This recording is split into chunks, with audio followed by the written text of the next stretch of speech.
when Janet presented on the 27th, the things you see in front of you were still in flux and not settled. So there was no way Janet could include that in her budget without knowing for certain.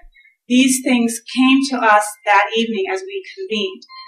For instance, let's look at central office rent for Bridgeport Hall. That's where the Board of Ed will be in the Newtown Hall. We now only have to pay 9 months because of the new move-in date rather than a full 12 months. For instance, that was just relayed to us so we can add that into the budget. Another example is the medical insurance rate. We didn't know until the 10th that our medical insurance company tells us that we have this kind of a rate to take into account. So that's another thing. The nice surprise we had was our administrators, and for those of you who don't know, an administrator is a principal or someone in that capacity in our school system. They came forward in solidarity with the teachers and some of the other unions and said that they would take a voluntary furlough. So that, again, added to that budget. Eliminate the in-school suspension supervisor. I want to point to that because when we went through the budget season last year, the state of Connecticut was looking at adding some additional mandates to state budgets. And I would take this moment to make a pitch for every citizen in Newtown to pay great attention to the mandates that our state places on our individual towns, because they often come unfunded, and then we as local taxpayers are then required by law to fulfill those state mandates and fund them. So that was what we were talking about last year, and now since the budget crisis, many of those proposed state mandates that we were trying to prepare for last year have been taken away, and the one that impacted us immediately was the in-school suspension supervisor. So that's just an example of some of the things that were brought to us that night. So fortunately, when we sat down, we had about $500,000 already off the budget, but we still felt we needed more. For one reason is because Janet had eliminated 2 positions that the public felt very strongly about, and we wanted to see if we could find other cuts that would help us restore those 2 positions, and we'll talk to you about, in addition to bringing the budget down even further. This is what we did. The building improvements, we took away lightning protection at the middle school. All of our, oops. Okay, how do I do this, Janet? There we go. All of our computer equipment right now is at the middle school for the district. So this was a hard decision to make. We do have some redundancies and some backups, so we felt, okay, we can do that. And I know we're in disagreement here with our superintendent, but we got rid of 1 bus on the transportation. That was something that last year I worked very hard with many people in this community on the transportation committee, and busing is a huge issue in this community. So we went ahead and took that out and figured we could work that out as we went. We had various maintenance things that we took out. That first one, the maintenance of buildings, something that's in that $20,000 is a large lift that the custodians need to reach high up into our high elevated ceilings, like the library at Reed, to change light bulbs and do maintenance to ceiling tiles and that sort of thing. That's just an example of what we got rid of. And then you can see here tractor and so on and so forth. Janet alluded to the secretarial staff that was needed in the attendance office, and all of us, for the most part, understood Mr. Dubé's problem at the high school and how desperately, when you're in that overcrowded situation, you would need someone who could really keep track of the kids. And I will tell you, as a mother of a senior, it's almost impossible.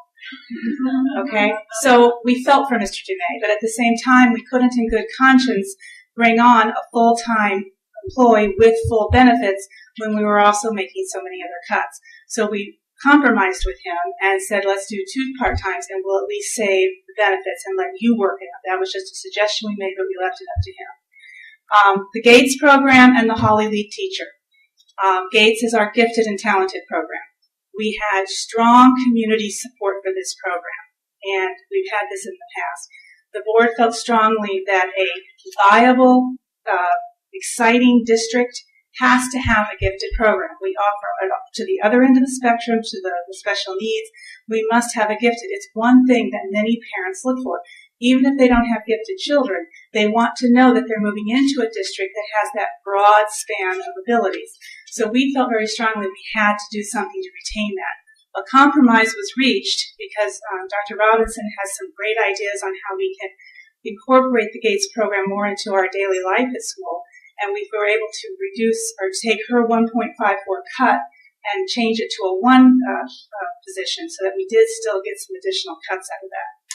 The Holly lead teacher. Janet had originally asked for the Holly lead teacher position to be cut strictly on student population, and you heard her say that her cuts follow the students' population.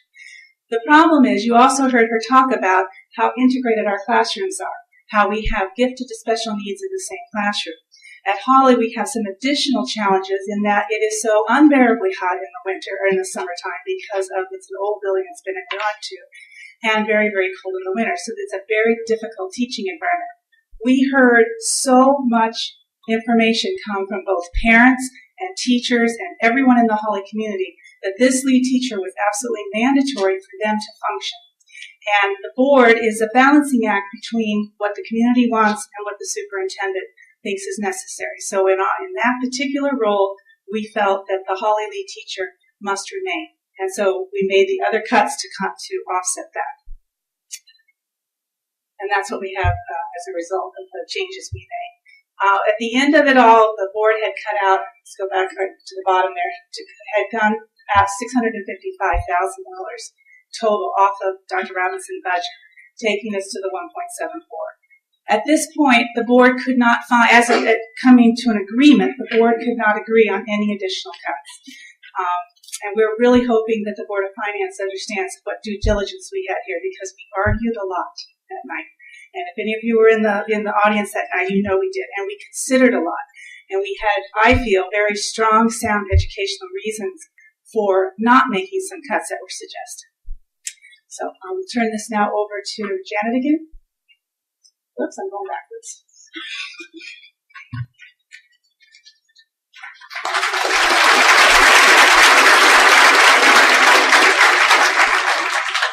I asked Tim from our business office to sit next to me tonight. I said to him, your purpose is to keep me from sticking my foot in my mouth. But I did it anyway. And I did a little whoops that I have to show you. When I spoke before, I was looking at the chart and saying that the offsetting costs were for the trainer made the trainer's cost $35,000. It's just the opposite. Those were the offsetting costs. So I misspoke, and I wanted to make sure that was corrected. The areas to watch here remain enrollment. Enrollment is an issue that Elaine McClure spoke to earlier. We really have some questions as to what's happening with the economy, what students are going to be coming back because private school is no longer an option. We're seeing a change in the demographics as some of the homes that didn't sell are being rented. And so we are watching enrollment and see what that means for us. Energy costs, we are doing everything we can to monitor that, and I think we've done a really excellent job in the past, and we're trying to be even more diligent, making sure all kinds of things are shut off and things are done appropriately.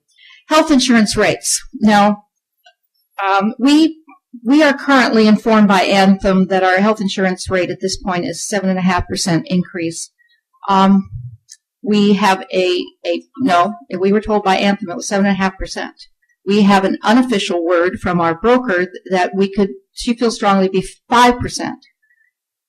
So prematurely, we put that in this budget because we wanted to capture those costs.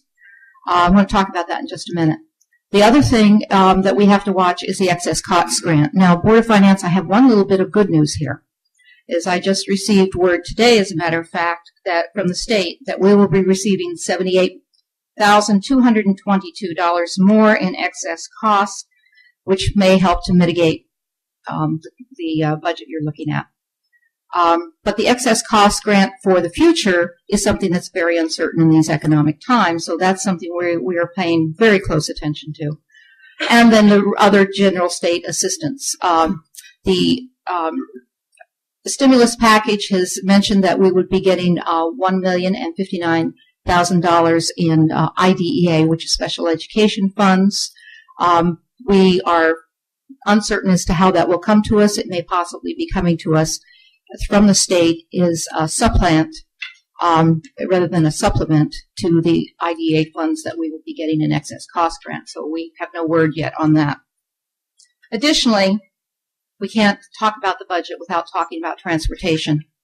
Our owner-operators scheduled for a rate increase of 2.25%. Now, part of our bus routes are